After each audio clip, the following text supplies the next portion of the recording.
Hey, welcome to Socialism for All. This file is being recorded for the January 2025 edition of Socialism for All, and it's an audiobook and discussion of Marx's Kapital, Volume 1, Chapter 4, The General Formula for Capital, from 1867. If you like this video, please click like and subscribe, and consider supporting on Patreon or Buy Me a Coffee at patreon.com/socialismforall or buymeacoffee.com/socialismforall. There are links to Patreon and Buy Me a Coffee in the video description, and if you're signing up on Patreon, don't use the Apple iOS Patreon app. Please use Android or web because Apple will take a 30 to 40% cut.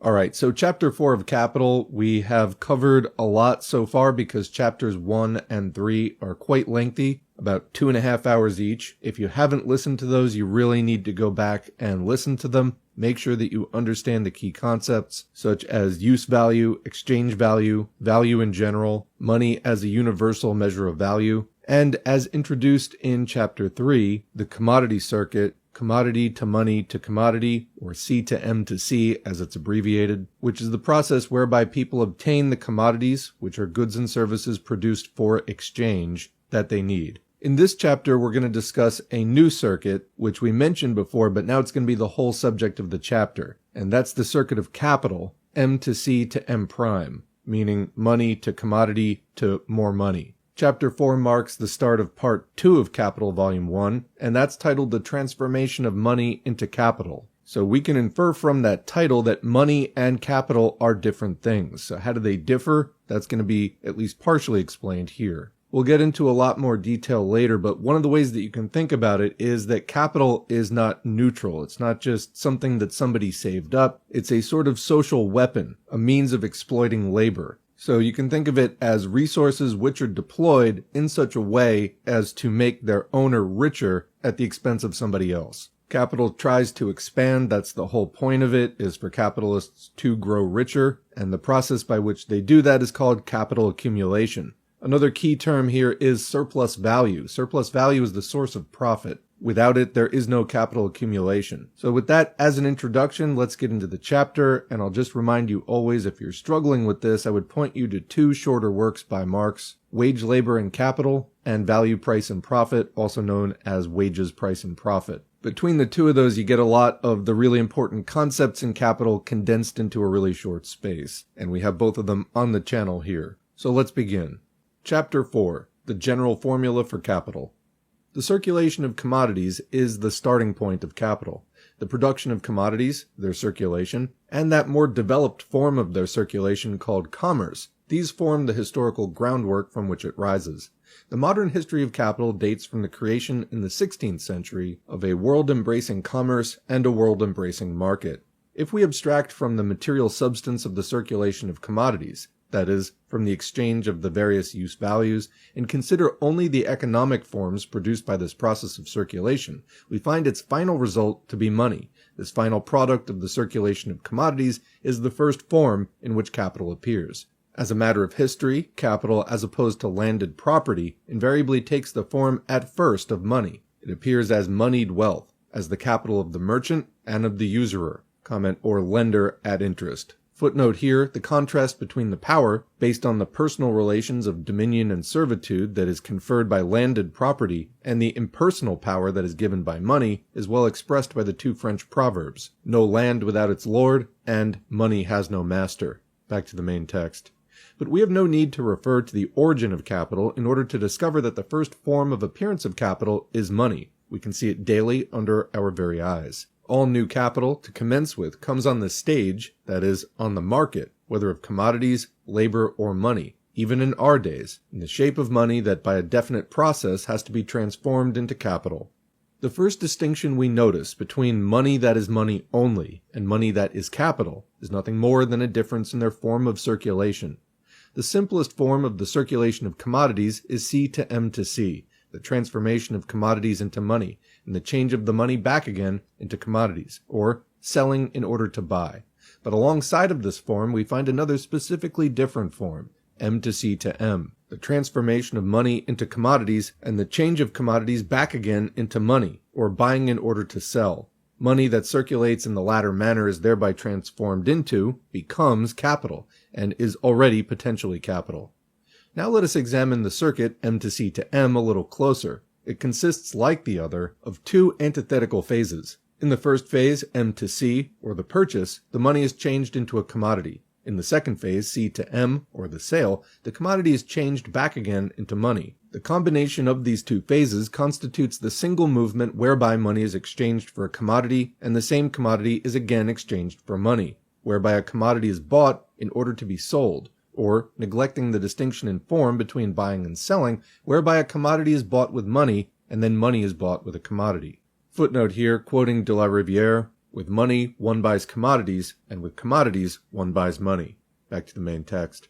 The result, in which the phases of the process vanish, is the exchange of money for money, M to M. If I purchase 2,000 pounds of cotton for 100 pounds, that is money, and resell the 2,000 pounds of cotton for 110 pounds, money, I have in fact exchanged 100 pounds for 110 pounds, money for money. Now it is evident that the circuit M to C to M would be absurd and without meaning if the intention were to exchange by this means two equal sums of money, 100 pounds for 100 pounds. The miser's plan would be far simpler and surer. He sticks to his 100 pounds instead of exposing it to the dangers of circulation. And yet, whether the merchant who has paid 100 pounds for his cotton sells it for 110 pounds, or lets it go for 100 pounds, or even for 50 pounds, his money has at all events gone through a characteristic and original movement, quite different in kind from that which it goes through in the hands of the peasant who sells corn, and with the money thus set free buys clothes. We have therefore to examine first the distinguishing characteristics of the forms of the circuit M to C to M, and C to M to C, and in doing this, the real difference that underlies the mere difference of form will reveal itself. Let us see in the first place what the two forms have in common. Both circuits are resolvable into the same two antithetical phases, C to M, a sale, and M to C, a purchase. In each of these phases, the same material elements, a commodity and money, and the same economic dramatis personae, a buyer and a seller, confront one another. Each circuit is the unity of the same two antithetical phases, and in each case this unity is brought about by the intervention of three contracting parties, of whom one only sells, another only buys, and the third both buys and sells. What, however, first and foremost distinguishes the circuit C to M to C from the circuit M to C to M is the inverted order of succession of the two phases. The simple circulation of commodities, C to M to C, begins with a sale and ends with a purchase, while the circulation of money as capital, M to C to M, begins with a purchase and ends with a sale. In the one case, both the starting point and the goal are commodities, in the other they're money. In the first form, the movement is brought about by the intervention of money, in the second by that of a commodity. In the circulation C to M to C, the money is in the end converted into a commodity that serves as a use value. It is spent once for all. In the inverted form, M to C to M, on the contrary, the buyer lays out money in order that, as a seller, he may recover money. By the purchase of his commodity, he throws money into circulation, in order to withdraw it again by the sale of the same commodity. He lets the money go, but only with the sly intention of getting it back again. The money, therefore, is not spent, it's merely advanced. Footnote here, quoting James Stewart, "When a thing is bought in order to be sold again, the sum employed is called money advanced. When it is bought not to be sold, it may be said to be expended." Back to the main text. In the circuit C to M to C, the same piece of money changes its place twice. The seller gets it from the buyer and pays it away to another seller. The complete circulation, which begins with the receipt, concludes with the payment of money for commodities. It is the very contrary in the circuit M to C to M. Here, it is not the piece of money that changes its place twice, but the commodity. The buyer takes it from the hands of the seller and passes it into the hands of another buyer. Just as, in the simple circulation of commodities, the double place of change of the same piece of money effects its passage from one hand into another, so here the double change of place of the same commodity brings about the reflux of the money to its point of departure. Just a quick comment here. I find the language that Marx is using here a little bit overly complicated. Fair enough, as this was a somewhat new system at the time. Really, though, this isn't that complicated of a concept, so don't overthink it. Continuing, such reflux is not dependent on the commodity being sold for more than was paid for it. This circumstance influences only the amount of the money that comes back. The reflux itself takes place so soon as the purchased commodity is resold. In other words, as soon as the circuit M to C to M is completed. We have here, therefore, a palpable difference between the circulation of money as capital and its circulation as mere money. which is of course the kind of money used by meerkats. The circuit C to M to C comes completely to an end as soon as the money brought in by the sale of one commodity is abstracted again by the purchase of another. If nevertheless there follows a reflux of money to its starting point, this can only happen through a renewal or repetition of the operation. If I sell a quarter of corn for £3, and with this £3 buy clothes, the money as far as I'm concerned is spent and done with. It belongs to the clothes merchant. If I now sell a second quarter of corn, money indeed flows back to me, not however as a sequel to the first transaction, but in consequence of its repetition. Comment, in other words, it's totally separate. Continuing, the money again leaves me as soon as I complete the second transaction by a fresh purchase. Therefore, in the circuit C to M to C, the expenditure of money has nothing to do with its reflux. On the other hand, in M to C to M, the reflux of the money is conditioned by the very mode of its expenditure. Without this reflux, the operation fails, or the process is interrupted and incomplete, owing to the absence of its complementary and final phase, the sale. Comment, what Marx is describing in scientific terms here is essentially buy low, sell high. The capitalist starts with money and buys a commodity in order to sell it again at hopefully a higher price. Sometimes they have to take a loss, but basically that's what we're talking about. It's starting with money, getting a non-money commodity, and then reselling that for more money, M prime. And that isn't over until that final sale. Continuing, the circuit C to M to C starts with one commodity and finishes with another, which falls out of circulation and into consumption. Consumption, the satisfaction of wants, in one word, use value, is its end and aim. Comment, so Marx covered this in a previous chapter. Basically, the point of C to M to C is somebody sells something, a non-money commodity, C, to get money with which they buy some other commodity they actually need. That's why Marx called it use value. The starting commodity is not a use value to them. It's something that they're just producing for exchange just to get money with which to get other commodities which are actually use values to them. They don't actually need that initial thing, which is why it's so sad when somebody sells something that they actually do need just in order to get money to pay for something else that they need more, but they're actually, selling a use value to them just to get another more important, at least at that time, use value. Anyway, the simple circulation of commodities, production of goods and services for exchange, to get money, to get things that you need, which were produced by somebody else for exchange. Continuing. The circuit M to C to M, on the contrary, commences with money and ends with money. Its leading motive and the goal that attracts it is therefore mere exchange value.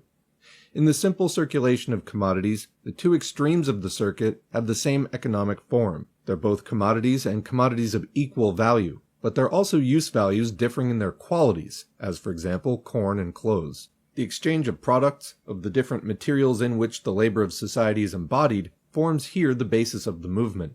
It is otherwise in the circulation M to C to M, which at first sight appears purposeless because tautological. Both extremes have the same economic form. They are both money and therefore are not qualitatively different use values, for money is but the converted form of commodities in which their particular use values vanish. To exchange £100 for cotton, and then the same cotton again for £100, is merely a roundabout way of exchanging money for money, the same for the same, and appears to be an operation just as purposeless as it is absurd.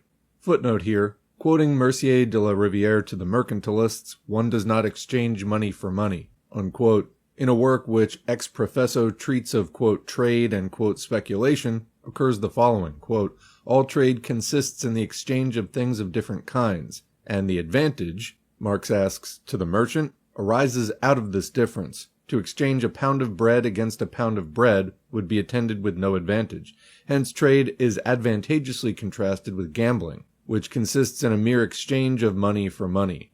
That's quoting from Courbet, An Inquiry into the Causes and Modes of the Wealth of Individuals, or the Principles of Trade and Speculation Explained. Although Courbet does not see that M to M, the exchange of money for money, is the characteristic form of circulation, not only of merchants' capital, but of all capital, yet at least he acknowledges that this form is common to gambling and to one species of trade, viz. Speculation.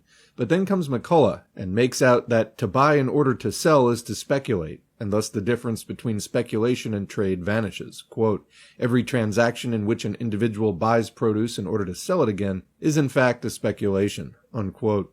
With much more naivete, Pinto, the Pindar of the Amsterdam Stock Exchange, remarks, quote, "Trade is a game, and nothing can be won from beggars. If one won everything from everybody all the time, it would be necessary to give back the greater part of the profit voluntarily in order to begin the game again." Unquote. Back to the main text. One sum of money is distinguishable from another only by its amount. The character and tendency of the process M to C to M is therefore not due to any qualitative difference between its extremes, both being money, but solely to their quantitative difference. More money is withdrawn from circulation at the finish than was thrown into it at the start. The cotton that was bought for £100 is perhaps resold for 100 plus 10 or 110 pounds. The exact form of this process is therefore M to C to M prime, where M prime equals M plus dm, the original sum advanced plus an increment. This increment, or excess over the original value, I call surplus value. The value originally advanced, therefore, not only remains intact while in circulation, but adds to itself a surplus value, or expands itself. It is this movement that converts it into capital. Of course, it is also possible that in C to M to C, the two extremes, C to C, say corn and clothes, may represent different quantities of value. The farmer may sell his corn above its value, or may buy the clothes at less than their value. He may, on the other hand, quote, be done by the clothes merchant. Yet, in the form of circulation now under consideration, such differences in value are purely accidental. The fact that the corn and the clothes are equivalents does not deprive the process of all meaning, as it does in M to C to M. The equivalence of their values is rather a necessary condition to its normal course. The repetition or renewal of the act of selling in order to buy is kept within bounds by the very object it aims at, namely, consumption or the satisfaction of definite wants, an aim that lies altogether outside the sphere of circulation. But when we buy in order to sell, we on the contrary begin and end with the same thing, money, exchange value, and thereby the movement becomes interminable. No doubt, M becomes M plus dm, 100 pounds become 110 pounds. But when viewed in their qualitative aspect alone, 110 pounds are the same as 100 pounds, namely money, and considered quantitatively, 110 pounds is, like 100 pounds, a sum of definite and limited value.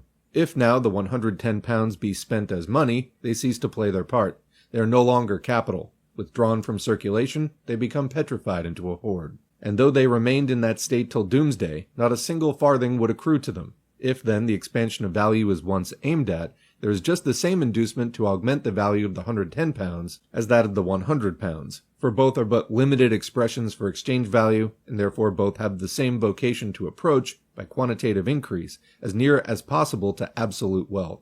Momentarily indeed, the value originally advanced, the 100 pounds, is distinguishable from the surplus value of 10 pounds that is annexed to it during circulation, but the distinction vanishes immediately. At the end of the process, we do not receive with one hand the original 100 pounds, and with the other the surplus value of 10 pounds. We simply get a value of 110 pounds, which is in exactly the same condition and fitness for commencing the expanding process as the original 100 pounds was. Money ends the movement only to begin it again. Footnote here, quote, capital is divisible into the original capital and the profit, the increment to the capital, although in practice this profit is immediately turned into capital and set in motion with the original. That's quoting from Engels. Back to the main text. Therefore, the final result of every separate circuit, in which a purchase and consequent sale are completed, forms of itself the starting point of a new circuit.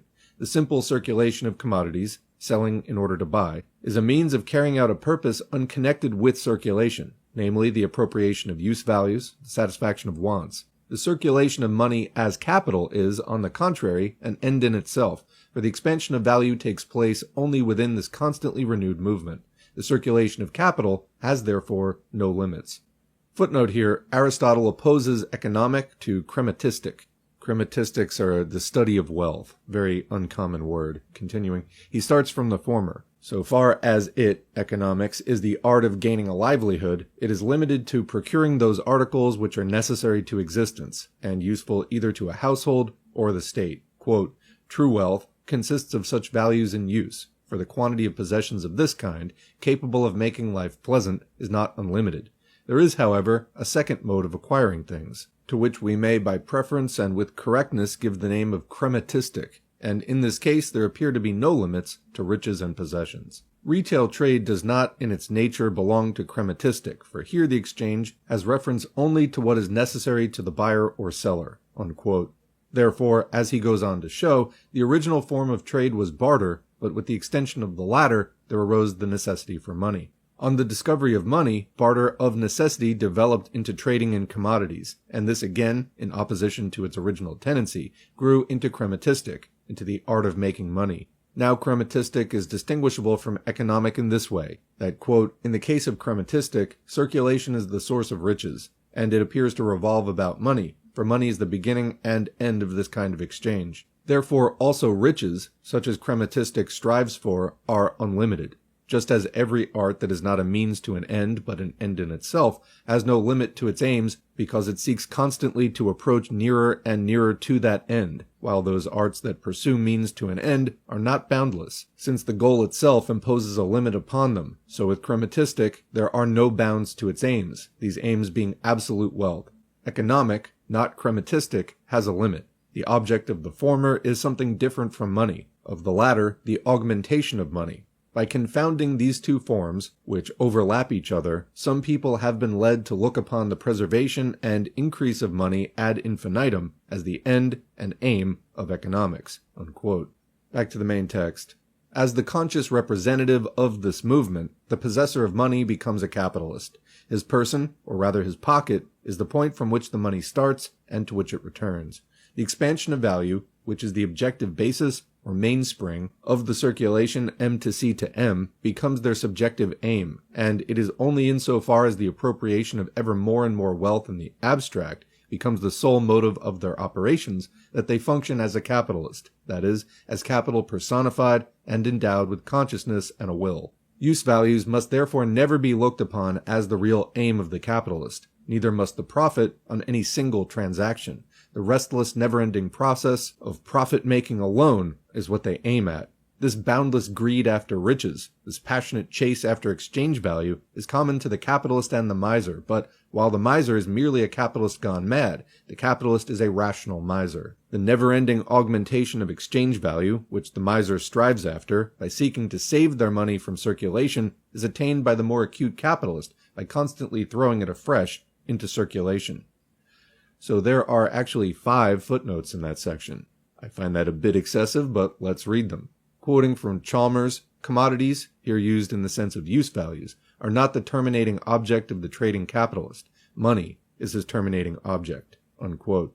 So, in other words, what the capitalist wants is not lots and lots of toothbrushes because they're really into dentistry and wow, that's a lot of use value. No, they want it because of the exchange value. They don't really care what qualitatively it is. Next quote from Genovese, "The merchant counts the money he has made as almost nothing. He always looks to the future." Then quoting McCullough, "The inextinguishable passion for gain, the ori sacra fames, will always lead capitalists." Marx adds here, this view, of course, does not prevent the same McCullough and others of his kidney, when in theoretical difficulties, such for example as the question of overproduction, from transforming the same capitalist into a moral citizen, whose sole concern is for use values, and who even develops an insatiable hunger for boots, hats, eggs, calico, and other extremely familiar sorts of use values. Next, sozein, not sure how to pronounce that, is a characteristic Greek expression for hoarding. So in English, to save has the same 2 meanings. And then here Marx uses 2 French terms, which I thought we were talking about English, sauver and épargner. Sauver means more like to protect, to save, like save your soul, and épargner means to economize. Anyway, finally, quoting Galliani, "That infinity which things do not possess, they possess in circulation." Back to the main text. The independent form, i.e. the money form, which the value of commodities assumes in the case of simple circulation, serves only one purpose, namely, their exchange, and vanishes in the final result of the movement. On the other hand, in the circulation M to C to M, both the money and the commodity represent only different modes of existence of value itself, the money its general mode, and the commodity its particular, or, so to say, disguised mode. Footnote here, quoting Say, "It is not matter which makes capital, but the value of that matter." Back to the main text. It is constantly changing from one form to the other without thereby becoming lost, and thus assumes an automatically active character. If now we take in turn each of the 2 different forms, which self-expanding value successively assumes in the course of its life, we then arrive at these 2 propositions. Capital is money, capital is commodities. Footnote here, quoting MacLeod in The Theory and Practice of Banking, currency employed in producing articles is capital. Then quoting James Mill, capital is commodities. Back to the main text. In truth, however, value is here the active factor in a process in which, while constantly assuming the form in turn of money and commodities, it at the same time changes in magnitude, differentiates itself by throwing off surplus value from itself. The original value, in other words, expands spontaneously. For the movement, in the course of which it adds surplus value, is its own movement. Its expansion, therefore, is automatic expansion. Because it is value, it has acquired the occult quality of being able to add value to itself. It brings forth living offspring, or at the least, lays golden eggs. Value, therefore, being the active factor in such a process, and assuming at one time the form of money, at another that of commodities, but through all these changes preserving itself and expanding, it requires some independent form, by means of which its identity may at any time be established, and this form it possesses only in the shape of money. It is under the form of money that value begins and ends, and begins again, every act of its own spontaneous generation.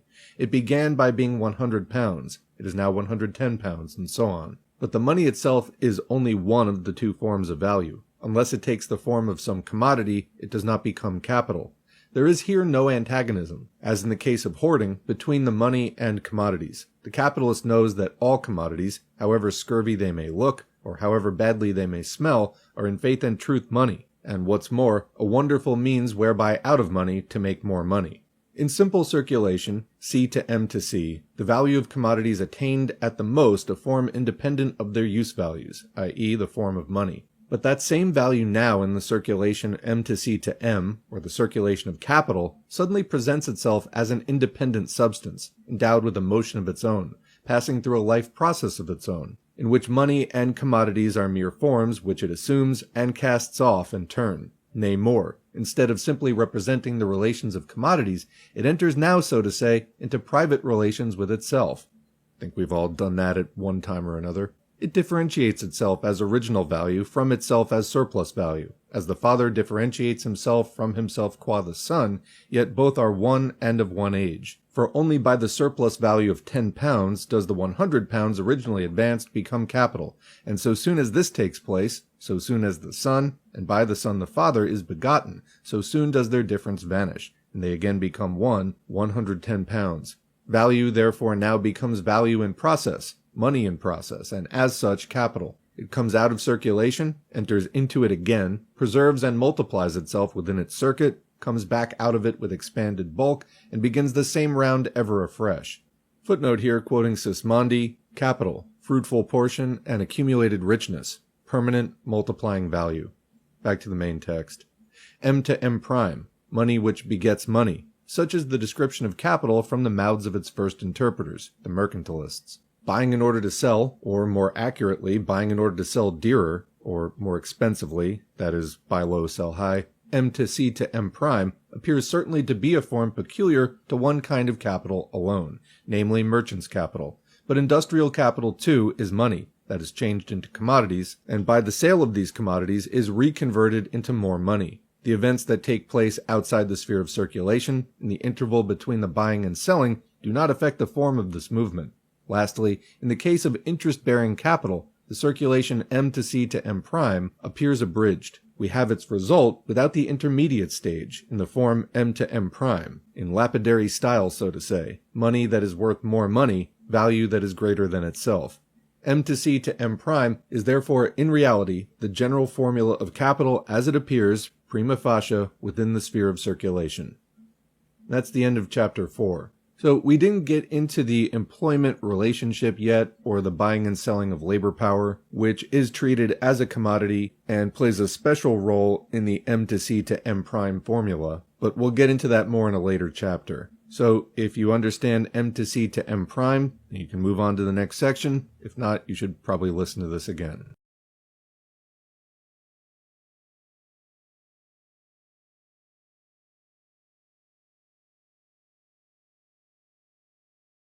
Hey, welcome to Socialism for All. This file is being recorded for the January 2025 edition of Socialism for All, and it's an audiobook and discussion of Chapter 5, Contradictions in the General Formula of Capital, from Capital Volume 1 by Karl Marx, 1867. If you like this video, please click like and subscribe, and consider supporting on Patreon or Buy Me a Coffee at patreon.com/socialismforall or buymeacoffee.com/socialismforall. If you do contribute via Patreon, please do so through the web or the Android app, as the Apple iOS app will take a 30 to 40% cut. There are links to Patreon and Buy Me a Coffee in the video description.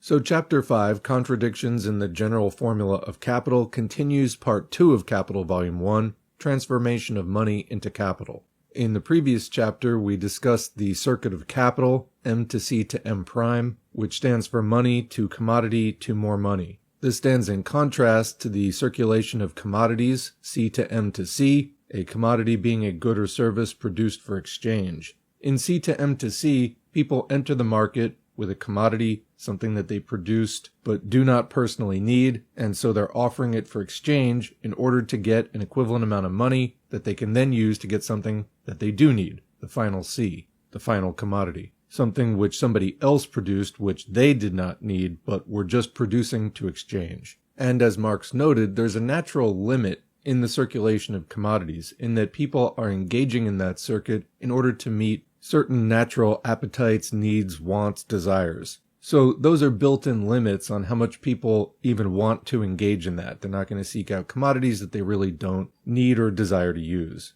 The circuit of capital, on the other hand, does not have such a limit. M to C to M prime results in more money, but there's no real natural cap to that. So it just keeps going. In other words, if you go out looking for a toothbrush, you might need one and maybe two as a backup, but you don't need 1,000 or 10,000 or 1,000,000, because what you're interested in doing is keeping your teeth clean. The capitalist, on the other hand, is not interested in resources for their qualitative use value, but for the exchange value that they represent. They're interested in amassing 1,000 or 10,000 or 1,000,000 toothbrushes, not because they really like keeping their teeth clean, but so that they can sell them for more money. And how much is enough money? Well, there's really no limit. Individual capitalists' conquests may be limited by losses that they sustain in the market due to unfavorable trades, but overall the growth of capital is self-expanding without limit. Thus Marx called the capitalist a rational miser. But while this circuit may be without limit, it's not without contradictions. While M to C to M prime may explain the circulation of capital, it really doesn't explain where the additional value comes from, what Marx called surplus value, the source of profit. And this is where labor factors in, which is not represented on its face in the MC to M prime formula. So we have to remember, capital is a kind of social weapon that is used in the exploitation of labor to amass more value, more capital for the capitalist, which again is then turned against the worker to exploit their labor. So with that as introduction, let's read Chapter 5, Contradictions in the General Formula of Capital. The form which circulation takes when money becomes capital is opposed to all the laws we have hitherto investigated, bearing on the nature of commodities, value, and money, and even of circulation itself. What distinguishes this form from that of the simple circulation of commodities is the inverted order of succession of the two antithetical processes, sale and purchase. How can this purely formal distinction between these processes change their character, as it were, by magic? But that's not all. This inversion has no existence for 2 out of the 3 persons who transact business together. As capitalist, I buy commodities from A and sell them again to B, but as a simple owner of commodities, I sell them to B and then purchase fresh ones from A.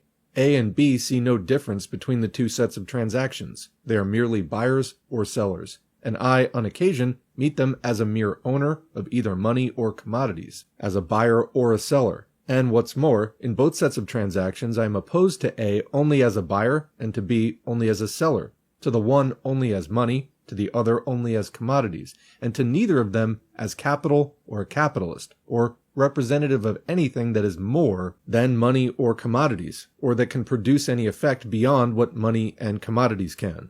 For me, the purchase from A and the sale to B are part of a series, but the connection between the 2 acts exists for me, as capitalist, alone. A does not trouble himself about my transaction with B, nor does B about my business with A. and if I offered to explain to them the meritorious nature of my action in inverting the order of succession, they would probably point out to me that I was mistaken as to that order of succession, and that the whole transaction, instead of beginning with a purchase and ending with a sale, began on the contrary with a sale and was concluded with a purchase. In truth, my first act, the purchase, was from the standpoint of A, a sale, and my second act, the sale, was from the standpoint of B, a purchase. Not content with that, A and B would declare that the whole series was superfluous and nothing but hocus pocus, that for the future A would buy direct from B and B sell direct to A. Thus the whole transaction would be reduced to a single act, forming an isolated, non-complemented phase in the ordinary circulation of commodities, a mere sale from A's point of view, and from B's, a mere purchase. The inversion, therefore, of the order of succession does not take us outside the sphere of the simple circulation of commodities, and we must rather look whether there is in this simple circulation anything permitting an expansion of the value that enters into circulation, and consequently a creation of surplus value. So quick comment here, Marx pointed out in the earlier chapters how C to M to C and M to C to M prime consist of basically the same components, that is, sales and purchases. So the actions of the capitalist, Marx points out, are really not anything fundamentally different in that they're just buying and selling, trading money and commodities like anybody else, but they're doing it with a different aim, by this buying and selling, to end up with more value than that with which they started. In C to M to C, what you're looking for is a qualitative transformation. You're looking to take something which you can produce, a good or service, but which you can't use, and to trade it through the intermediary of money for another commodity which you can use, which is qualitatively different. So you're looking for a qualitative transformation of the same amount of value. But the capitalist is entering in from a different standpoint, which is not concerned with the qualitative use values of the commodities involved, but of the quantitative exchange value represented by both the money and the commodities that are in the trade. They're trying to gain in quantity. So again, where does this increase in value, the surplus value, come from? Let's continue. Let us take the process of circulation in a form under which it presents itself as a simple and direct exchange of commodities. This is always the case when two owners of commodities buy from each other, and on the settling day the amounts mutually owing are equal and cancel each other. The money in this case is money of account, and serves to express the value of the commodities by their prices, but is not itself in the shape of hard cash confronted with them. So far as regards use values, it is clear that both parties may gain some advantage. Both part with goods that, as use values, are of no service to them, and receive others that they can make use of. And there may also be a further gain. A, who sells wine and buys corn, possibly produces more wine, with given labor time, than farmer B could, and B, on the other hand, more corn than wine grower A could. A, therefore, may get, for the same exchange value, more corn, and B more wine than each would respectively get, without any exchange by producing their own corn and wine. With reference, therefore, to use value, there's good ground for saying that, quote, exchange is a transaction by which both sides gain. Footnote here, quoting from Destot de Tracy, exchange is a transaction in which the two contracting parties always gain, both of them. Back to the main text. It is otherwise with exchange value. Quote, a man who has plenty of wine and no corn treats with a man who has plenty of corn and no wine. An exchange takes place between them of corn to the value of 50 for wine of the same value. This act produces no increase of exchange value either for the one or for the other, for each of them already possessed before the exchange a value equal to that which they acquired by means of that operation. That's quoting from Mercier de la Rivière. The result is not altered by introducing money as a medium of circulation between the commodities and making the sale and the purchase two distinct acts. Quoting the same source, whether one of those two values is money, or they are both ordinary commodities, is in itself a matter of complete indifference. Unquote. The value of a commodity is expressed in its price before it goes into circulation, and is therefore a precedent condition of circulation, not its result. Quoting La Trosna, it is not the parties to a contract who decide on the value, that has been decided before the contract. Abstractly considered, that is, apart from circumstances and not immediately flowing from the laws of the simple circulation of commodities, there is in an exchange nothing, if we accept the replacing of one use value by another, but a metamorphosis, a mere change in the form of the commodity.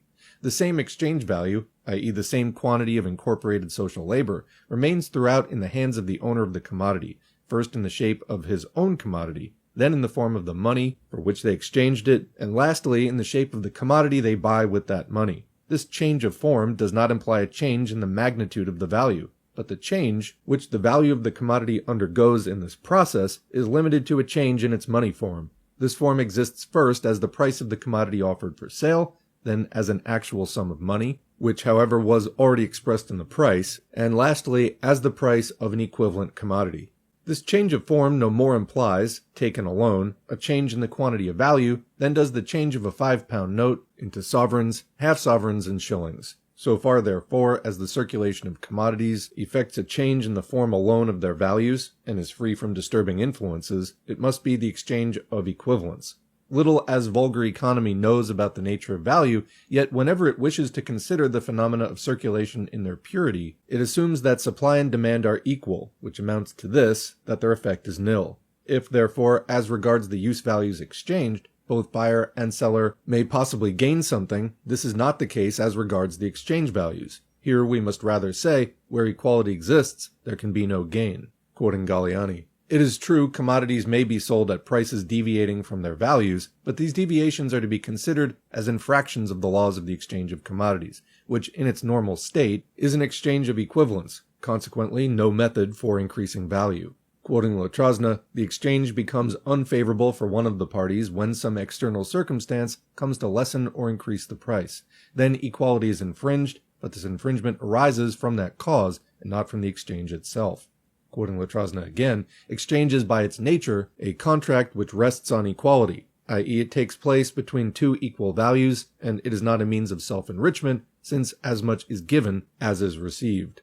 Hence we see that behind all attempts to represent the circulation of commodities as a source of surplus value, there lurks a quid pro quo, a mixing up of use value and exchange value. For instance, Condillac says it is not true that on an exchange of commodities we give value for value. On the contrary, each of the two contracting parties in every case gives a less for a greater value. If we really exchanged equal values, neither party could make a profit, and yet they both gain, or ought to gain. Why? The value of a thing consists solely in its relation to our wants. What is more to the one is less to the other, and vice versa. It is not to be assumed that we offer for sale articles required for our own consumption. We wish to part with a useless thing in order to get one that we need. We want to give less for more. It was natural to think that in an exchange value was given for value whenever each of the articles exchanged was of equal value with the same quantity of gold. But there's another point to be considered in our calculation. The question is whether we both exchange something superfluous for something necessary." Unquote. We see in this passage how Condillac not only confuses use value with exchange value, but in a really childish manner assumes that in a society in which the production of commodities is well developed, each producer produces their own means of subsistence, and throws into circulation only the excess over their own requirements. Footnote here, Lotrosna therefore answers his friend Condillac with justice as follows, quote, "In a developed society, absolutely nothing is superfluous." Unquote. At the same time, in a bantering way, he remarks, quote, "If both the persons who exchange receive more to an equal amount and part with less to an equal amount, they both get the same." Unquote. It is because Condillac has not the remotest idea of the nature of exchange value that he has been chosen by Herr Professor Wilhelm Roscher as a proper person to answer for the soundness of his own childish notions. Back to the main text. Still, Condillac's argument is frequently used by modern economists, more especially when the point is to show that the exchange of commodities in its developed form, commerce, is productive of surplus value. For instance, quote, "Commerce adds value to products, for the same products in the hands of consumers are worth more than in the hands of producers, and it may strictly be considered an act of production." That's quoting from S.P. Newman's Elements of Political Economy. But commodities are not paid for twice over, once on account of their use value and again on account of their value. And though the use value of a commodity is more serviceable to the buyer than to the seller, its money form is more serviceable to the seller. Would otherwise they sell it? We might therefore just as well say that the buyer performs, quote, "strictly an act of production" by converting stockings, for example, into money. If commodities, or commodities and money, of equal exchange value, and consequently equivalents, are exchanged, it is plain that no one abstracts more value from than they throw into circulation. There is no creation there of surplus value, and in its normal form, the circulation of commodities demands the exchange of equivalents. But in actual practice, the process does not retain its normal form. Let us therefore assume an exchange of non-equivalents. In any case, the market for commodities is only frequented by owners of commodities, and the power which these persons exercise over each other is none other than the power of their commodities. The material variety of these commodities is the material incentive to the act of exchange, and makes buyers and sellers mutually dependent, because none of them possesses the object of their own wants, and each holds in their hand the object of another's wants. Besides these material differences of their use values, there is only one other difference between commodities, namely, that between their bodily form and the form into which they are converted by sale, the difference between commodities and money. And consequently, the owners of commodities are distinguishable only as sellers, those who own commodities, and buyers, those who own money. Suppose then that by some inexplicable privilege, the seller is enabled to sell their commodities above their value, what's worth 100 for 110, in which case the price is nominally raised 10%. The seller therefore pockets a surplus value of 10, but after they have sold, they become a buyer. A third owner of commodities comes to them now as seller, who in this capacity also enjoys the privilege of selling their commodities 10% too expensive. Our friend gained 10 as a seller only to lose it again as a buyer. Quoting the essential principles of the wealth of nations, by the augmentation of the nominal value of the produce, sellers are not enriched, since what they gain as sellers, they precisely expend in the quality of buyers." Unquote. The net result is that all owners of commodities sell their goods to one another at 10% above their value, which comes precisely to the same as if they sold them at their true value. Such a general and nominal rise of prices has the same effect as if the values had been expressed in weight of silver instead of in weight of gold. The nominal prices of commodities would rise, but the real relation between their values would remain unchanged. Let us make the opposite assumption, that the buyer has the privilege of purchasing commodities under their value. In this case, it is no longer necessary to bear in mind that they in their turn will become a seller. They were so before they became buyer. They had already lost 10% in selling before they gained 10% as buyer. Quoting Latrosna, if one is compelled to sell a quantity of a certain product for 18 livres when it has a value of 24 livres, when one employs the same amount of money in buying, one will receive for 18 livres the same quantity of the product as 24 livres would have bought otherwise. Unquote. Everything is just as it was. The creation of surplus value, and therefore the conversion of money into capital, can consequently be explained neither on the assumption that commodities are sold above their value, nor that they are bought below their value. Quoting Mercier de la Rivière, a seller can normally only succeed in raising the prices of their commodities if they agree to pay, by and large, more for the commodities of the other sellers. And for the same reason, a consumer can normally only pay less for their purchases if they submit to a similar reduction in the prices of the things they sell. Unquote.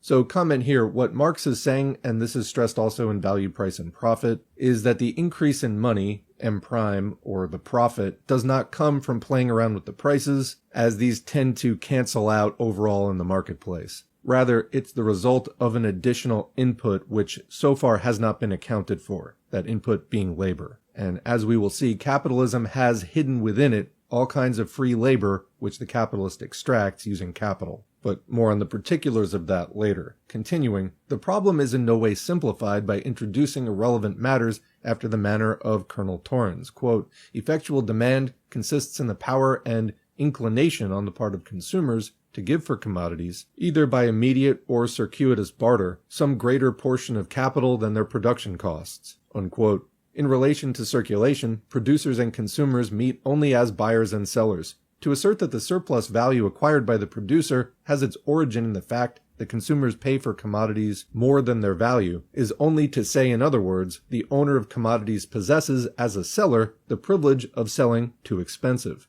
The seller has themselves produced the commodities, or represents their producer, but the buyer has to no less extent produced the commodities represented by their money, or represents their producer.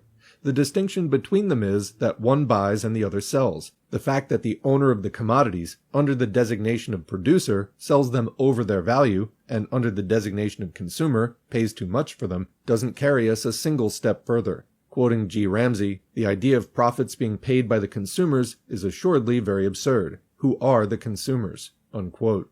To be consistent, therefore, the upholders of the delusion that surplus value has its origin in a nominal rise of prices, or in the privilege which the seller has of selling too expensive, must assume the existence of a class that only buys and doesn't sell, i.e. only consumes and does not produce. The existence of such a class is inexplicable from the standpoint we've so far reached. viz., that of simple circulation. But let us anticipate. The money with which such a class is constantly making purchases must constantly flow into their pockets without any exchange, gratis, by might or right, from the pockets of the commodity owners themselves. To sell commodities above their value to such a class is only to crib back again a part of the money previously given to it. Quote, when a man is in want of a demand, does Mr. Malthus recommend him to pay some other person to take off his goods? Is a question put by an angry disciple of Ricardo to Malthus, who, like his disciple, Parson Chalmers, economically glorifies this class of simple buyers or consumers. The towns of Asia Minor thus paid a yearly money tribute to ancient Rome. With this money, Rome purchased from them commodities, and purchased them too expensive. The provincials cheated the Romans, and thus got back from their conquerors, in the course of trade, a portion of the tribute. Yet for all that, the conquered were the really cheated. Their goods were still paid for with their own money. That is not the way to get rich or to create surplus value.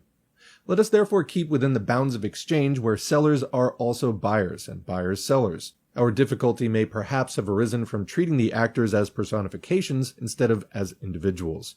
A may be clever enough to get the advantage of B or C without their being able to retaliate. A sells wine worth £40 to B and obtains from them in exchange corn to the value of £50. A has converted their £40 into £50, has made more money out of less, and has converted their commodities into capital. Let us examine this a little more closely. Before the exchange, we had £40 worth of wine in the hands of A, and £50 worth of corn in those of B, a total value of £90. After the exchange, we still have the same total value of £90. The value in circulation has not increased by 1 iota. It is only distributed differently between A and B.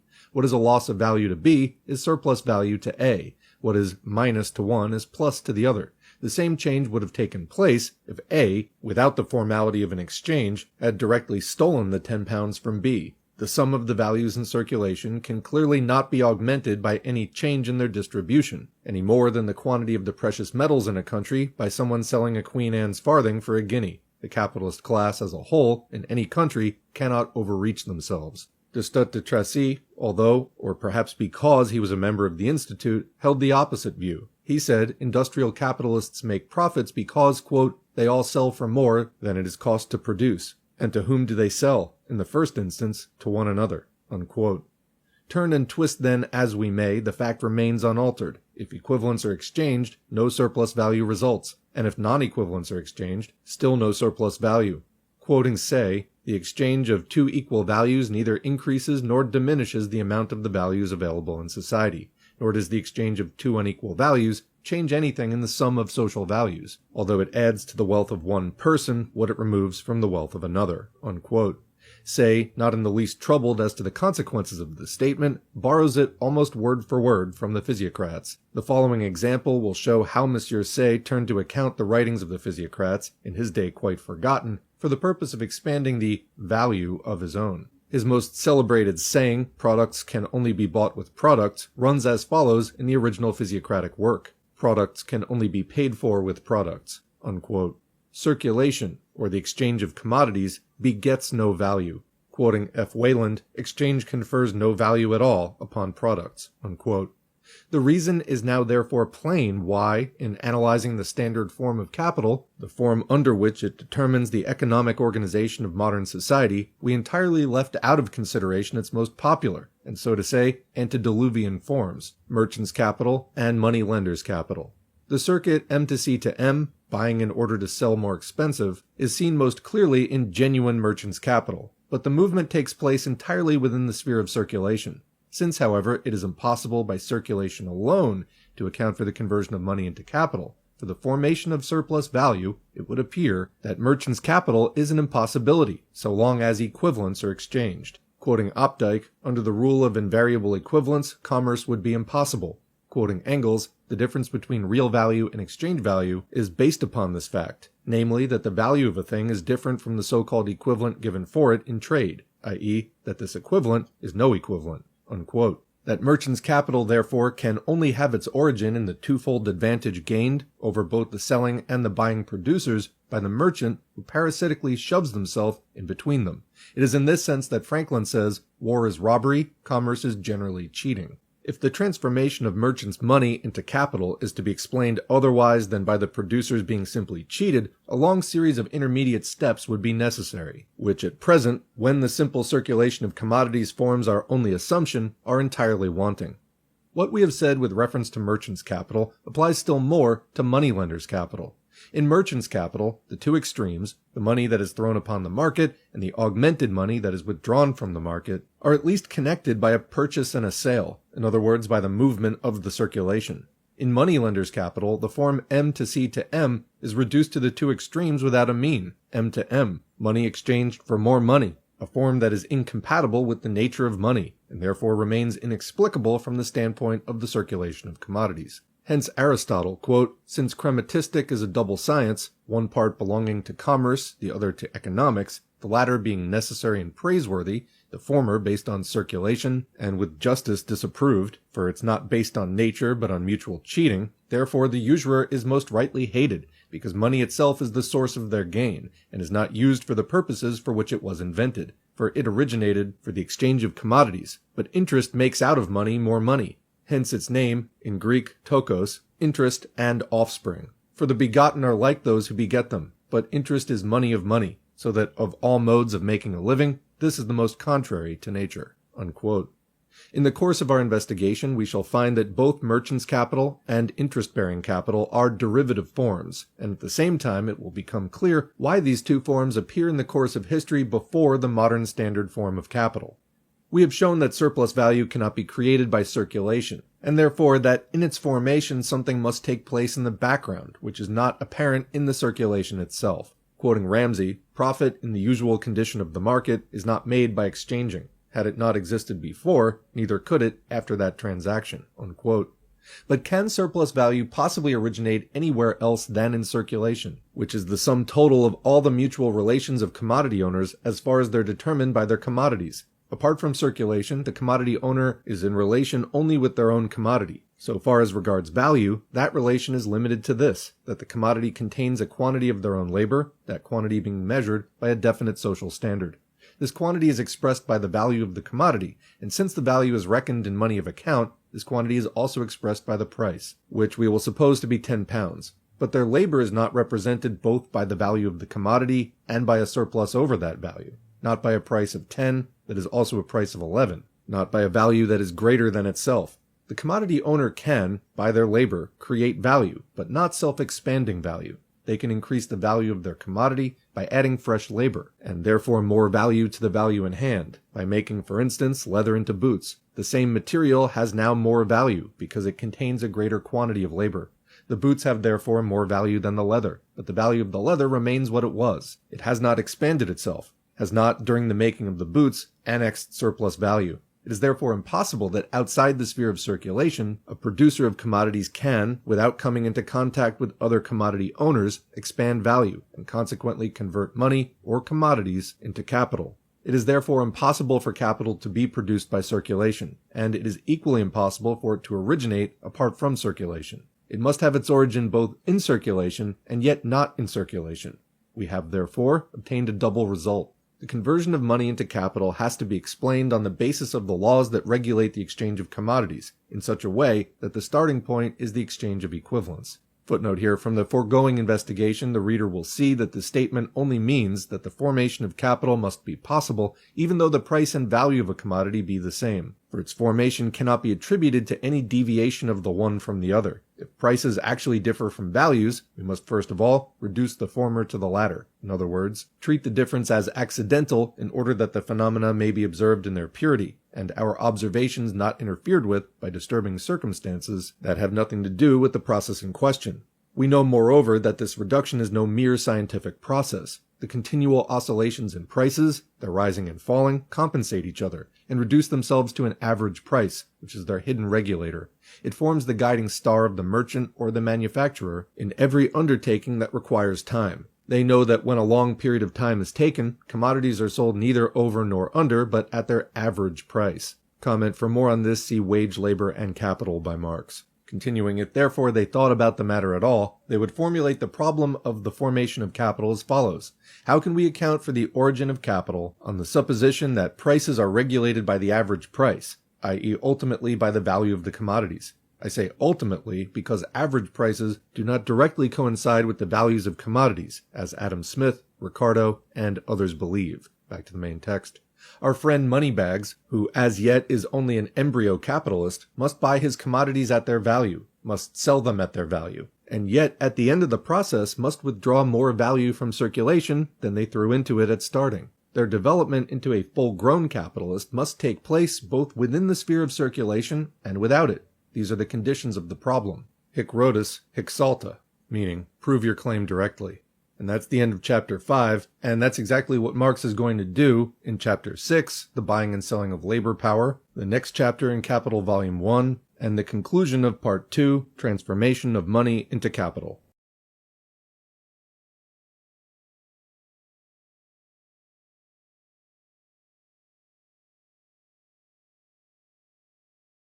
Hey, welcome to Socialism for All. This file is being recorded for the January 2025 edition of Socialism for All, and it's an audiobook and discussion of Kapital, Volume 1, Chapter 6, The Buying and Selling of Labor Power by Karl Marx from 1867. If you like this video, please click like and subscribe, and consider supporting on Patreon or Buy Me a Coffee at patreon.com/socialismforall or buymeacoffee.com/socialismforall. If you choose to support via Patreon, please use the website or the Android app to sign up. Using the Apple iOS app to sign up will stick you for an extra 30 to 40% per month, all of which goes to Apple. There are links to Patreon and Buy Me a Coffee in the video description.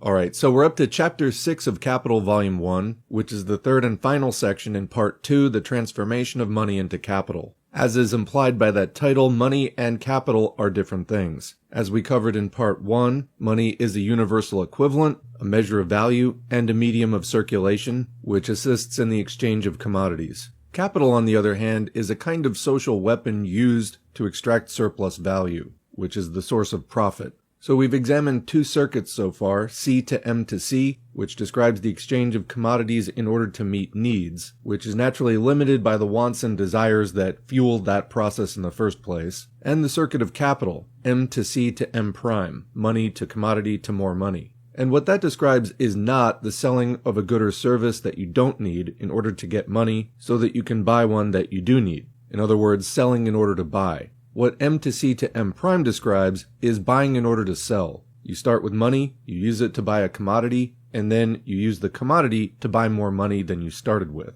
And unlike the satisfaction of wants and desires, there is no inbuilt limit to seeking more and more and more money. But where does that extra money, the extra value, come from? Marx says that it's not about manipulating prices because that would basically wash out in the overall course of transactions in the market. No, there is an additional input, and he says that it's labor. But in capitalism, this is hidden. So basically, capitalism comes with a secret passenger on board. Wage slavery, making people work for free. Now, wage slavery isn't the same as chattel slavery, where people are outright owned as property. In wage slavery, people are at least nominally legally free and paid a wage in order that we can sustain our own lives. But as we're going to get into more in this chapter, what we're paid in wages is not the same as the value that our work produces. Instead, it's basically just enough to sustain us. So if there's a difference between the amount of value that a worker produces in the course of a day and what that worker is actually paid for that day, where does that difference go? That's right, it goes to the capitalist. That's the source of profit. It's just simply stolen value, or, as Marx called it, surplus value. Now, technically, it's not really stolen, because the agreement between the capitalist, or employer, and the worker, or employee, isn't that the employee is going to get the full value that they produce in the day. That's never what's agreed up front, which is actually what's unfair and wrong about the system. What is agreed upon is that they're going to get a certain wage, or salary, or piece rate. And yeah, if the capitalist doesn't even pay them that much, that's called wage theft. So liberals and other people who defend capitalism will sometimes go after employers who engage in wage theft because that even violates the terms of capitalism. It's even less fair than capitalism lays out in the first place. But even what capitalism lays out in the first place is unjust. And here we've reached the limits of liberalism and we've gone into socialism in our criticism. Because after all, why should we have a system where certain private individuals are able to own and run industry for their own benefit, and what they're basically engaging in with the overwhelming majority of the population, is a system whereby they use capital, the resources that they control, to extract surplus value from the huge numbers of workers in their employ. Why is this system even tolerated? Anyway, that's some of what we're going to get into in Chapter 6, the buying and selling of labor power, which is what employees actually sell to the capitalist. And conversely, what the capitalist actually pays workers for, our capacity to work, which is the only commodity that we can consistently bring to market in order to get the money in the form of wages, in order to buy the commodified essentials that we need in order to live. If you've already read Marx's Wage, Labor, and Capital, which we have here on the channel, it's only 2 hours long and a very good introduction to all of these topics. You know that on average, the price of a commodity in the market comes out to the cost of its production. Certain sellers at times are able to sell over the average cost of production, and certain sellers at times have to sell for less than the average cost of production. But on the whole, the price of a commodity in the market is the average cost of production. And that goes for all commodities, including labor power that the proletariat has to sell. So what is the price of that labor power in the market, which is called wages? Well, it's the cost of producing the labor power, which means the body of the worker. So basically, it's subsistence. That's what workers get paid for in capitalism, and capitalists make profit by causing the workers to produce commodities, goods and services produced for exchange, with an overall higher value than the labor power that they are buying from the workers. Again, this difference Marx called surplus value. It is the source of profit, how the capitalist gets rich, or in other words, multiplies their capital using the labor power sold to them by the workers. One last note before we begin, labor power is the capacity to work, and it's distinct from labor, which is the actual labor performed. Workers sell labor power, not actual labor. Alright, now let's get into Chapter 6, the buying and selling of labor power. The change in value that occurs in the case of money intended to be converted into capital cannot take place in the money itself, since in its function of means of purchase and of payment, it does no more than realize the price of the commodity it buys or pays for, and as hard cash, it is value petrified, never varying. Quoting Ricardo, in the form of money, capital is productive of no profit, unquote. Just as little can it originate in the second act of circulation, the resale of the commodity, which does no more than transform the article from its bodily form back again into its money form. The change must therefore take place in the commodity bought by the first act, M to C, but not in its value, for equivalents are exchanged, and the commodity is paid for at its full value. We are therefore forced to the conclusion that the change originates in the use value as such of the commodity, i.e. in its consumption. In order to be able to extract value from the consumption of a commodity, our friend Moneybags must be so lucky as to find, within the sphere of circulation, in the market, a commodity whose use value possesses the peculiar property of being a source of value, whose actual consumption, therefore, is itself an embodiment of labor, and consequently a creation of value. The possessor of money does find on the market such a special commodity in capacity for labor or labor power. By labor power, or capacity for labor, is to be understood the aggregate of those mental and physical capabilities existing in a human being, which they exercise whenever they produce a use value of any description. But in order that our owner of money may be able to find labor power offered for sale as a commodity, various conditions must first be fulfilled. The exchange of commodities of itself implies no other relations of dependence than those which result from its own nature. On this assumption, labor power can appear upon the market as a commodity only if, and so far as its possessor, the individual whose labor power it is, offers it for sale, or sells it as a commodity. In order that they may be able to do this, they must have it at their disposal, must be the untrammeled owner of their capacity for labor, i.e. of their person. Footnote here, in encyclopedias of classical antiquities we find such nonsense as this, that in the ancient world, capital was fully developed, quote, except that the free laborer and a system of credit was wanting, unquote. Mommsen also, in his History of Rome, commits in this respect one blunder after another. So commenting, we discussed the difference before between chattel slavery, where workers are not free and in control of their own person, legally, and then wage slavery, where you are. That's what we're talking about. Back to the main text.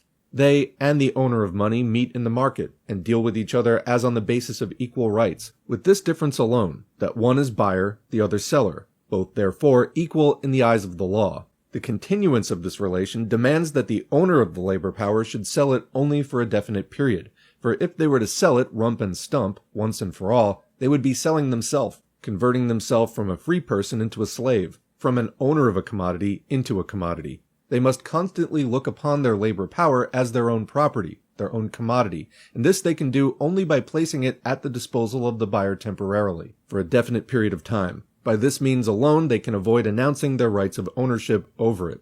Footnote here, hence legislation in various countries fixes a maximum for labor contracts. Wherever free labor is the rule, the laws regulate the mode of terminating this contract. In other words, ceasing the agreement to work for that employer or quitting. In some states, particularly in Mexico before the American Civil War, also in the territories taken from Mexico, and also, as a matter of fact, in the Danubian provinces, till the revolution effected by Cusa, slavery is hidden under the form of peonage, by means of advances, repayable in labor, which are handed down from generation to generation. Not only the individual laborer, but their family become de facto the property of other persons and their families. Juarez abolished peonage. The so-called Emperor Maximilian re-established it by a decree, which in the House of Representatives at Washington was aptly denounced as a decree for the reintroduction of slavery into Mexico.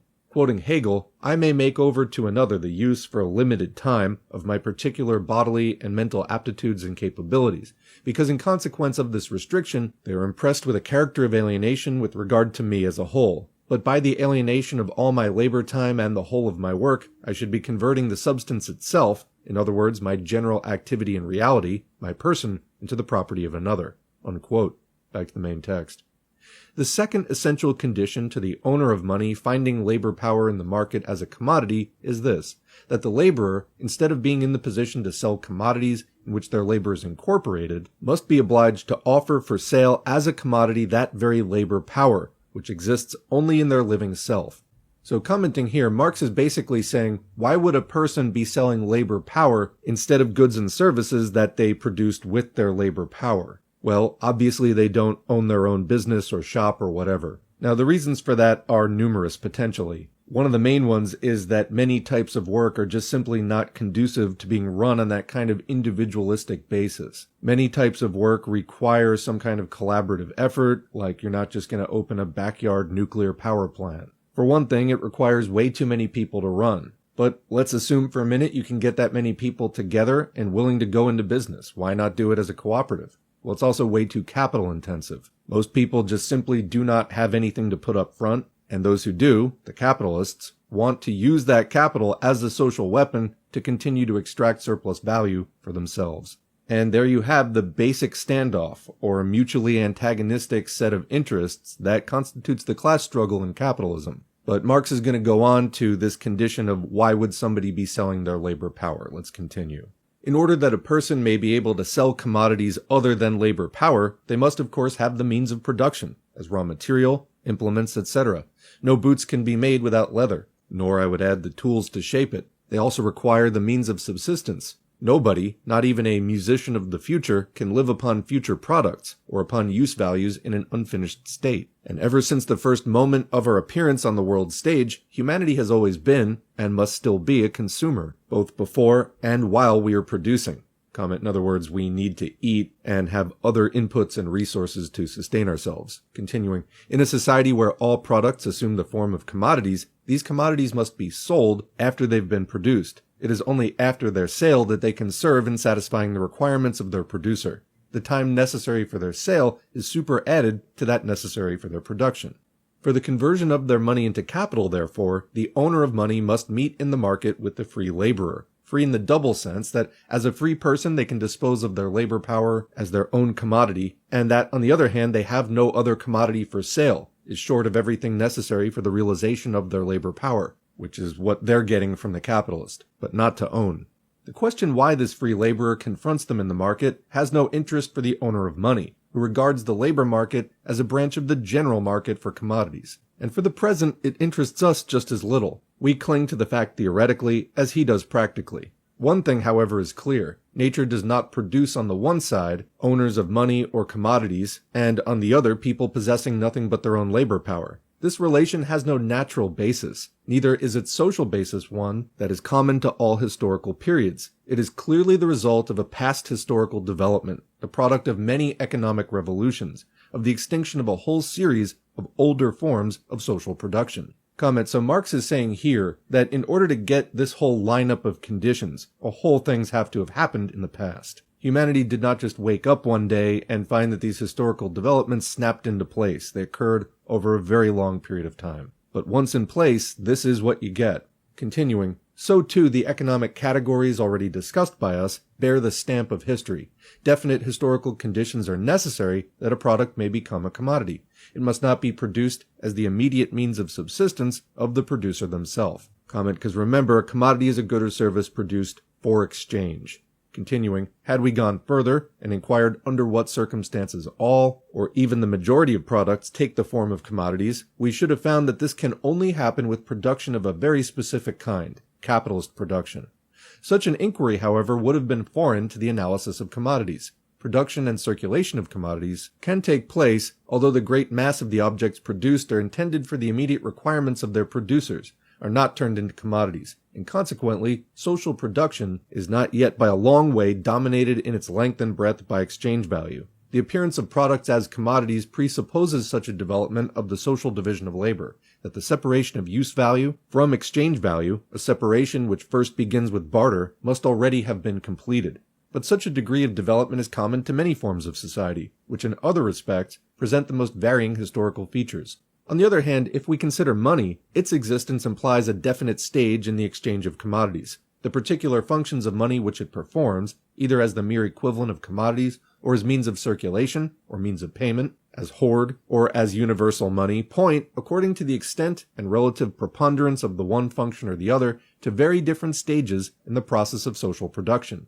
Yet we know by experience that a circulation of commodities relatively primitive suffices for the production of all these forms. Otherwise, with capital, the historical conditions of its existence are by no means given with the mere circulation of money and commodities.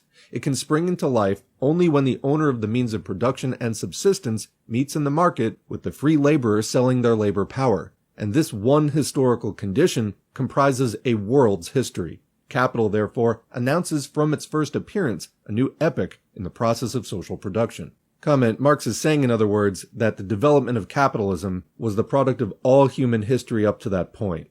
There's a footnote here. The capitalist epoch is therefore characterized by this, that labor power takes in the eyes of the laborer themselves the form of a commodity which is their property. Their labor consequently becomes wage labor. On the other hand, it is only from this moment that the produce of labor universally becomes a commodity. Back to the main text. We must now examine more closely this peculiar commodity, labor power. Like all others, it has a value. Quoting Hobbes, the value or worth of a man, as is of all other things their price, that is to say, so much as would be given for the use of his power. Unquote. How is that value determined?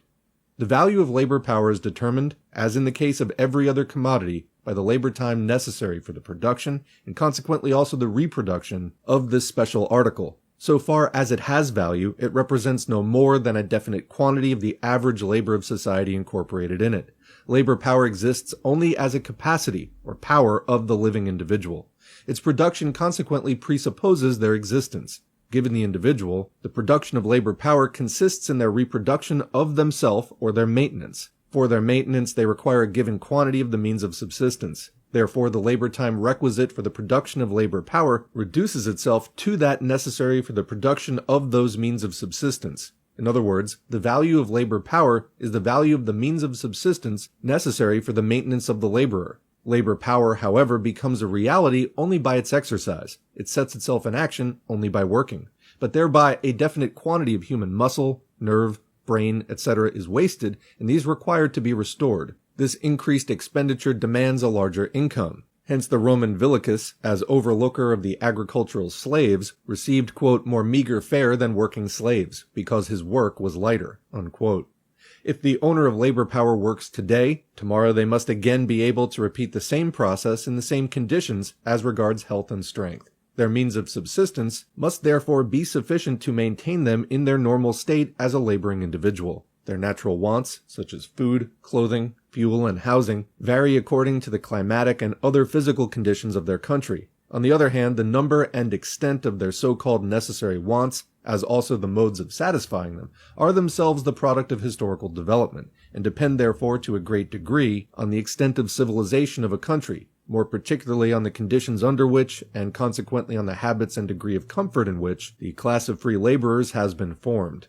Footnote here, compare Thornton in Overpopulation and its Remedy. Main text, in contradistinction therefore to the case of other commodities, there enters into the determination of the value of labor power a historical and moral element. Nevertheless, in a given country at a given period, the average quantity of the means of subsistence necessary for the laborer is practically known.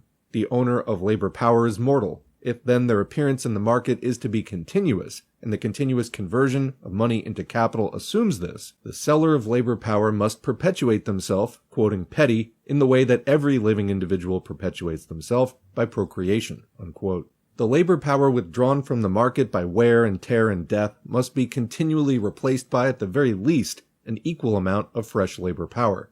Hence the sum of the means of subsistence necessary for the production of labor power must include the means necessary for the laborer's substitutes, i.e. their children, in order that this race of peculiar commodity owners may perpetuate its appearance in the market.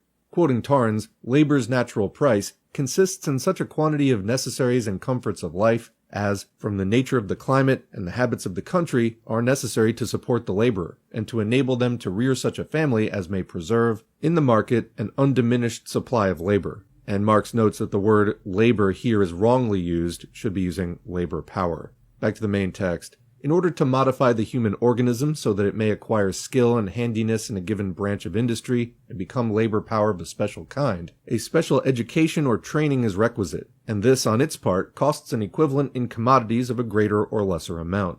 This amount varies according to the more or less complicated character of the labor power. The expenses of this education, excessively small in the case of ordinary labor power, enter pro tanto into the total value spent in its production. The value of labor power resolves itself into the value of a definite quantity of the means of subsistence. It therefore varies with the value of these means, or with the quantity of labor requisite for their production. Some of the means of subsistence, such as food and fuel, are consumed daily, and a fresh supply must be provided daily. Others, such as clothes and furniture, last for longer periods and require to be replaced only at longer intervals. One article must be bought or paid for daily, another weekly, another quarterly, and so on. But in whatever way the sum total of these outlays may be spread over the year, they must be covered by the average income, taking one day with another. If the total of the commodities required daily for the production of labor power equals A, and those required weekly equals B, and those required quarterly equals C, and so on, the daily average of these commodities equals 365A plus 52B plus 4C, etc., divided by 365. Suppose that in this mass of commodities requisite for the average day, there are embodied 6 hours of social labor. Then there is incorporated daily in labor power half a day's average social labor. In other words, half a day's labor is requisite for the daily production of labor power. This quantity of labor forms the value of a day's labor power, or the value of the labor power daily reproduced. If half a day's average social labor is incorporated in 3 shillings, then 3 shillings is the price corresponding to the value of a day's labor power. If its owner therefore offers it for sale at 3 shillings a day, its selling price is equal to its value. And according to our supposition, our friend Moneybags, who is intent upon converting his 3 shillings into capital, pays this value. The minimum limit of the value of labor power is determined by the value of the commodities, without the daily supply of which the laborer cannot renew their vital energy, consequently by the value of those means of subsistence that are physically indispensable. If the price of labor power fall to this minimum, it falls below its value, since under such circumstances it can be maintained and developed only in a crippled state. But the value of every commodity is determined by the labor time requisite to turn it out, so as to be of normal quality. It is a very cheap sort of sentimentality which declares this method of determining the value of labor power, a method prescribed by the very nature of the case, to be a brutal method, and which wails with Rossi that, quote, to comprehend capacity for labor, or power of work, at the same time that we make abstraction from the means of subsistence of the laborers during the process of production, is to comprehend a phantom. When we speak of labor, or capacity for labor, we speak at the same time of the laborer and their means of subsistence, of labor and wages, unquote. When we speak of capacity for labor, we do not speak of labor any more than when we speak of capacity for digestion, we speak of digestion. The latter process requires something more than a good stomach. When we speak of capacity for labor, we do not abstract from the necessary means of subsistence. On the contrary, their value is expressed in its value. If their capacity for labor remains unsold, the laborer derives no benefit from it, but rather they will feel it to be a cruel nature-imposed necessity that this capacity has cost for its production a definite amount of the means of subsistence, and that it will continue to do so for its reproduction. They will then agree with Sismondi, quote, that capacity for labor is nothing unless it's sold, unquote. One consequence of the peculiar nature of labor power as a commodity is that its use value does not, on the conclusion of the contract between buyer and seller, immediately pass into the hands of the former. Its value, like that of every other commodity, is already fixed before it goes into circulation, since a definite quantity of social labor has been spent upon it, but its use value consists in the subsequent exercise of its force. The alienation of labor power and its actual appropriation by the buyer, its employment as a use value, are separated by an interval of time. But in those cases in which the formal alienation by sale of the use value of a commodity is not simultaneous with its actual delivery to the buyer, the money of the latter usually functions as a means of payment. Quoting an inquiry into those principles respecting the nature of demand, etc., all labor is paid after it has ceased, unquote. And quoting Ganil, the system of commercial credit had to start at the moment when the laborer, the prime creator of products, could, thanks to their savings, wait for their wages until the end of the week, unquote. In every country in which the capitalist mode of production reigns, it is the custom not to pay for labor power before it has been exercised for the period fixed by the contract, as for example, the end of each week. In all cases, therefore, the use value of the labor power is advanced to the capitalist. The laborer allows the buyer to consume it before they receive payment of the price. They everywhere give credit to the capitalist.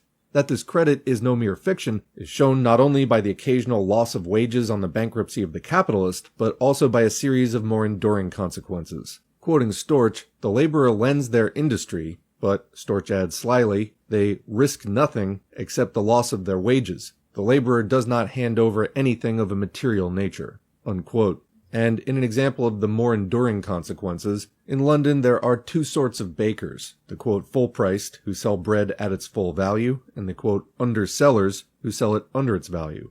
The latter class comprises more than 3/4 of the total number of bakers. That's according to the report of H.S. Tremenhere, commissioner to examine into the grievances complained of by the journeyman bakers.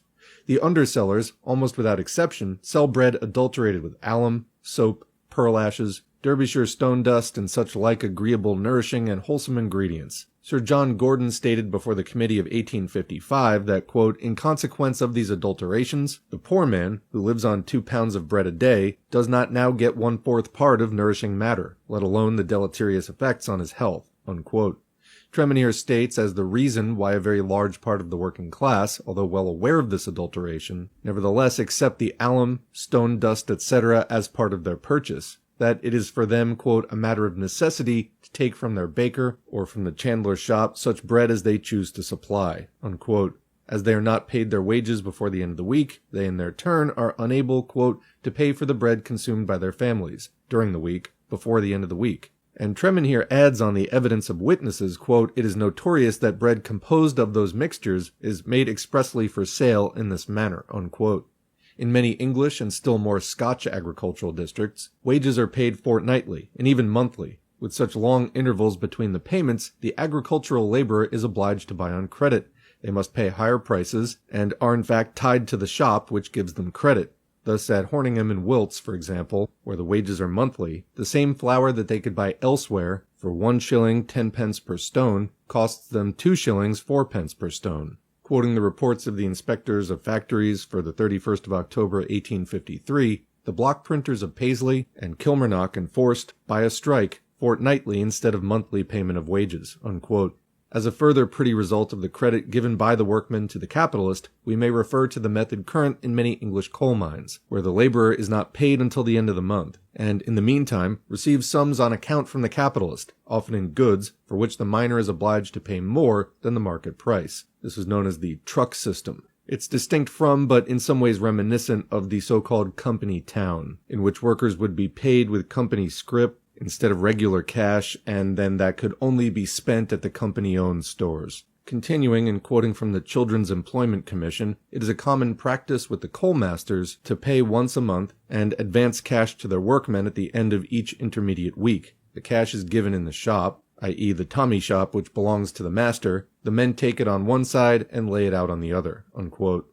And commenting, there's all kinds of other modern-day equivalents of this. I mean, they talked about the obvious adulteration of bread. We have, in many ways, similarly, low-quality foods which are cheaper. And yes, there are some regulations, but at the same time, are these foods really nourishing? And as far as the payment schemes, I mean, you have things like payday loans today for people who need advances on the money that they haven't been paid yet, and so on. Back to the main text. Nevertheless, whether money serves as a means of purchase or as a means of payment, this makes no alteration in the nature of the exchange of commodities. The price of the labor power is fixed by the contract, although it is not realized until later, like the rent of a house. The labor power is sold, although it is only paid for at a later period. It will therefore be useful for a clear comprehension of the relation of the parties to assume provisionally that the possessor of labor power, on the occasion of each sale, immediately receives the price stipulated to be paid for it. We now know how the value paid by the purchaser to the possessor of this peculiar commodity, labor power, is determined. The use value which the former gets in exchange manifests itself only in the actual utilization, in the consumption of the labor power. The money owner buys everything necessary for this purpose, such as raw material, in the market, and pays for it at its full value. The consumption of labor power is at one and the same time the production of commodities and of surplus value. The consumption of labor power is completed, as in the case of every other commodity, outside the limits of the market or of the sphere of circulation. Accompanied by Mr. Moneybags and by the possessor of labor power, we therefore take leave for a time of this noisy sphere, where everything takes place on the surface and in view of all people, and follow them both into the hidden abode of production, on whose threshold there stares us in the face no admittance except on business. Here we shall see, not only how capital produces, but how capital is produced. We shall at last force the secret of profit-making. This sphere that we're deserting, within whose boundaries the sale and purchase of labor power goes on, is in fact a very Eden of the innate rights of man. There alone rule freedom, equality, property, and Bentham, pain and pleasure. Freedom, because both buyer and seller of a commodity, say of labor power, are constrained only by their own free will.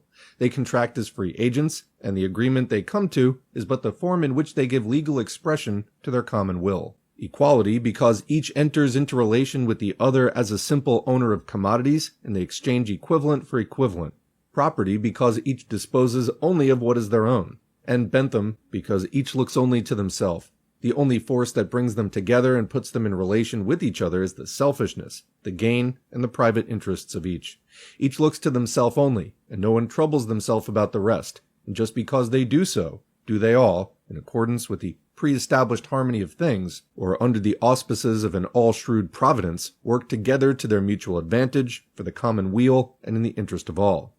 On leaving this sphere of simple production, or of exchange of commodities, which furnishes the free trader vulgaris with their views and ideas, and with the standard by which they judge a society based on capital and wages, we think we can perceive a change in the physiognomy of our dramatis personae. That person who before was the money owner now strides in front as capitalist. The possessor of labor power follows as their laborer. The one with an air of importance, smirking, intent on business, the other timid and holding back, like one who is bringing their own hide to market and has nothing to expect but a hiding.